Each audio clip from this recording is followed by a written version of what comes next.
টেঙাখাটত plastic চাউলৰ আতংক ৰাজ্যত মাজে সময়ে প্লাষ্টিক চাউল অথবা প্লাষ্টিক কণীৰ বিষয়ে বাতৰি সম্প্ৰচাৰিত হৈ থকাৰ সময়তে টেঙাখাট সমবায় সমিতিৰ অন্তৰ্গত কাছগাঁও ৰামকানাই গাঁৱৰ বিষ্ণু কৰ্মকাৰৰ ঘৰত স্থানীয় সমবায় এজেণ্টৰ যোগেদি লাভ কৰা চাউলত সন্দেহজনকভাৱে প্লাষ্টিক চাউল ওলোৱা ঘটনাই সকলোৰে মাজত কৌতূহলৰ সৃষ্টি কৰা পৰিলক্ষিত হৈছে। এই ক্ষেত্ৰত উক্ত ঘৰৰ গৃহস্থই আতংকিত হৈ সংবাদ মাধ্যমৰ আগত এইদৰে কয়। আচলতে ক'বলৈ কি আছে মানে আমিতো চাউল পাওঁ, চাউল পোৱাৰ পিছতে কালি ৰাতি খুলিছে চাউল, ৰাতিটো খোৱা হৈ গ'ল। খোৱাৰ পিছত ৰাতিপুৱা চাইছোঁ আমি এইটো কি হয় কি নহয়, চবে চাইছে দেখিছে, কৈছে এইটো প্লাষ্টিকে বুলি কৈছে, ক'ৰ কণ্ট্ৰল চাউলে হয়, দিছে চৰকাৰ দিব লাগে, ভাল বস্তু দিব লাগে, এনেকুৱা কি বস্তু কি দিছে। এতিয়া ফোন কৰি গম পাইছোঁ যে এতিয়া কিবা হয় বুলি, দৰৱে হয় বুলি, মেডিচিন হয় বুলি কৈছে, কিন্তু এতিয়া আমি ৰাইজে গম নাপায় এইটো কি মেডিচিন হয়, কিবা ভালেই বস্তু বুলি কৈছে, কিন্তু এতিয়া ভাল ন বেয়া ন কি এইটো আমি ধৰিব পৰা নাই।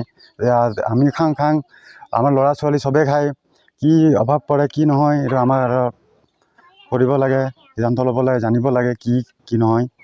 আচলতে কি হয় চাউলটো মানে যেতিয়া আপোনালোকে বনাবৰ কাৰণে লয় তেতিয়া কি আচলতে কি দেখিছে মানে যেতিয়া উলিয়াই কিনে ধুব লৈ যাওঁ, ধুলে চব ওলাই যায় আৰু চব চাউলকেইটা চব সোমাই যায়, এইকেইটা চব উপঙি আহি যায় ওপৰত, তাৰপিছত ভাতত দিলেও হৈ যায়, গৰম পানীত দিলে এনেকৈ বাকী চাউলটো চব সোমাই যায়, কিন্তু এইকেইটা চব উপঙি থাকেতো ভয় লাগে এইটো কি হয় কি নহয় আমি গম নাপাওঁ। এনেই শুনা মতে প্লাষ্টিক চাউল বুলি কয়, কিন্তু দেখাও নাই মই, আজি আমাৰ নিজে দেখিছোঁ আৰু চাউল প্লাষ্টিক চাউল এনেকুৱা থাকে নেকি, আগে পিছত দেখা নাই, দেখিলে গম পালোঁ হ'লে। দোকানত কিবা সুধিছিলে নেকি? এতিয়ালৈকেতো দোকানতো সোধা নাই, কিন্তু সুধিব লাগিব এতিয়া গৈ কিনে। আমি যাম, পিছত যাম। আমিতো আধা চাউল অনা হৈছে, কিন্তু পূৰা অনা নাই, আমি কিবা ভাগো পাওঁ চাউল, এইটো ঘৰৰ এক ভাগটো আনিছিলে আৰু বাকী আছে আনিবলৈ, এইটো অনা নাই। আমাৰ উত্তম ফুকন পৰে আমাৰ দোকানটো, কণ্ট্ৰল চাউল উত্তম ফুকন বুলি কয়, আমাৰ ঘৰৰ ওচৰে, বেছি দূৰ নহয় আৰু। এই সন্দৰ্ভত স্থানীয় সমবায় এজেণ্টৰ পৰা কোনো ধৰণৰ সমিধান লাভ নকৰাত টেঙাখাট সমবায় সমিতিৰ কাৰ্যালয়ত উপস্থিত হৈ এই বিষয়ে জানিব বিচৰাত সচিবগৰাকীয়ে সংবাদ মাধ্যমৰ আগত বিষয়টোৰ সন্দৰ্ভত এইদৰে কয়।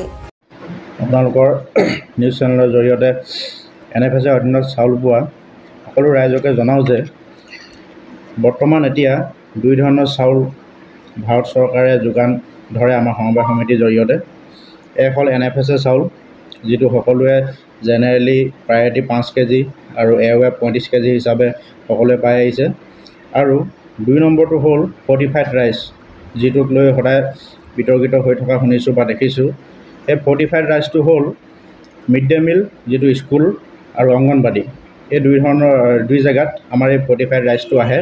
কিন্তু সেই চাউলটোত দেখিবলৈ পোৱা গৈছে যে কিছুমানে প্লাষ্টিক চাউল বা চাউলটো বেয়া তেনেকৈ কৈছে, মানে আমি দেখিছোঁ।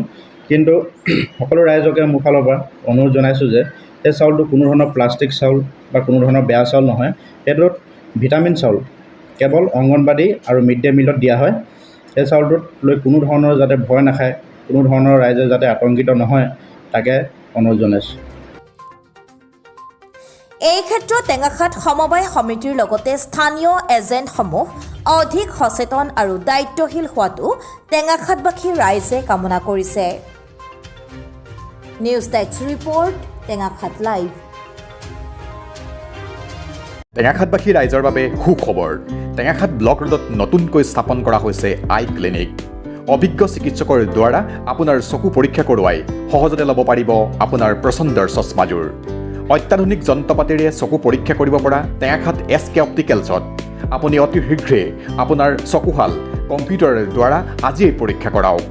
সাধাৰণ চকুৰ অসুখৰ পৰা জটিল চকুৰ ৰোগৰ চিকিৎসা কৰাৰ ব্যৱস্থা আছে এই SK অপটিকেলছত। ডক্টৰ শ্ৰীমান ৰায় গোস্বামীয়ে টেঙাখাট SK অপটিকেলছত সপ্তাহটোত দুদিনকৈ চিকিৎসা সেৱা আগবঢ়াব। দেওবাৰে পুৱা 10 বজাৰ পৰা আবেলি 5 বজালৈ আৰু বৃহস্পতিবাৰে আবেলি 3 বজাৰ পৰা 5 বজালৈ। সবিশেষ জানিবৰ বাবে 7766035167 অথবা 99574574667 নম্বৰত যোগাযোগ কৰিব পাৰে।